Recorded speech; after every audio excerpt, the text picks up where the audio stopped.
reasons for beginning substance use. A lot of them talked about lack of activities in the area, boredom and peer pressure. There's nothing around here. It's a small community, and it just seemed like everybody else was doing it. And again, the ease of access, saying this is a drug hub. You can get meth here cheaper here than you can in Saginaw. When it started, it was because I was raising 4 kids by myself, didn't have time to go. It was easier to get meth than it was to go to the psychiatrist. I can't take my kids to the psychiatrist with me. I can have dope dropped at my house, so it's easier to self-medicate, and that's why I started.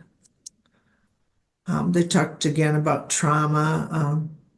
One person said they got off the marching band bus and found out that their dad had passed away, and that started at age 13. One person was in a domestic violence relationship. Her family called Child Protective Services, and so she ended up leaving with her kids with her mom and checking into detox. And again, they talked about young age, 12 years old, 13 started drinking alcohol, smoking crack by 14. Easy access. I could walk right into the gas station at 15 and buy a half-gallon of vodka without an ID. They also talked about culture and social environment. I think everybody else that was in my group, we'd have 50 to 60 people in the woods every weekend partying. It was like normal, and it makes me wonder where the hell were our parents really. I was gone for weeks at a time, like literally 13 and 14 years old. I missed 76 days unexcused in 90 days of school. And again, they talked about mental health. Someone talked about having panic attacks. They just pulled over to the side of the road to take a breather, and there was a guy out there and he offered heroin to me. One person was suicidal, ended up in partial hospitalization, and actually got diagnosed with mental illness. Increased need for mental health treatment.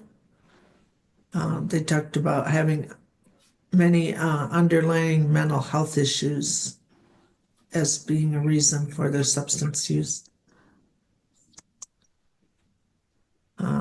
Another theme was to decrease stigma from the community and medical professionals. So they thought they do face stigma from community members, medical professionals, and employers.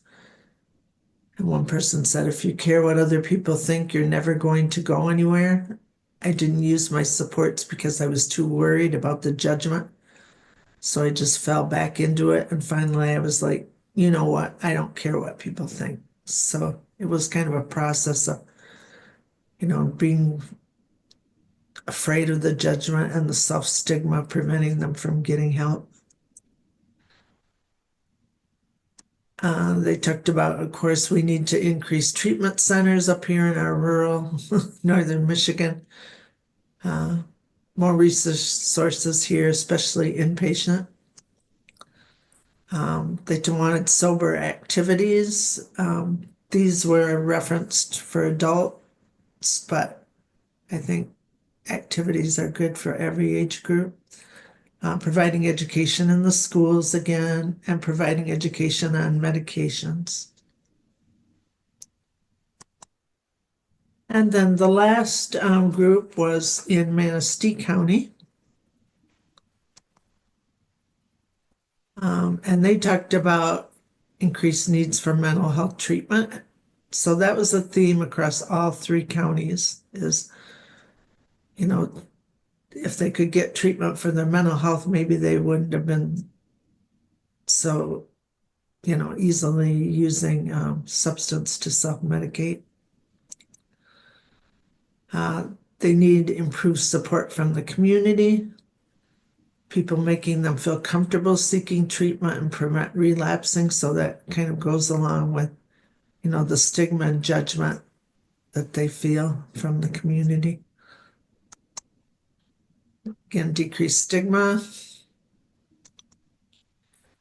decrease barriers to care. So not only lack of facilities, but the cost, transportation, no internet, um, insurance, lack of insurance, all those play a role in having access to treatment.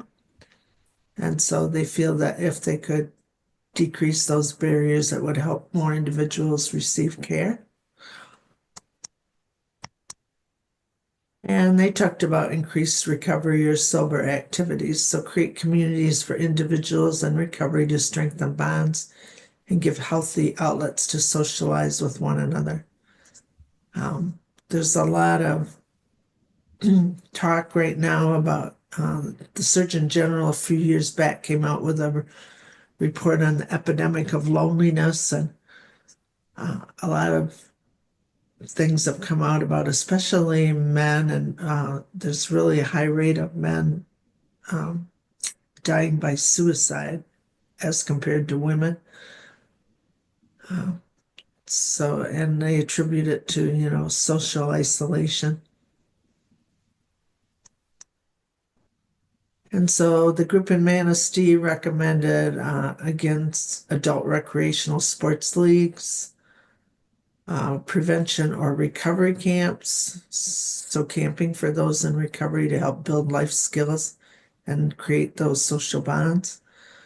Uh, they talked about having maybe an employment liaison, so someone to bridge the gap between treatment or incarceration and help find job opportunities. Recovery Job Network, connect with community partners and organizations that would hire individuals in recovery. And a step process for peer recovery coaches. So allow them to help others sooner without putting their own recovery at risk.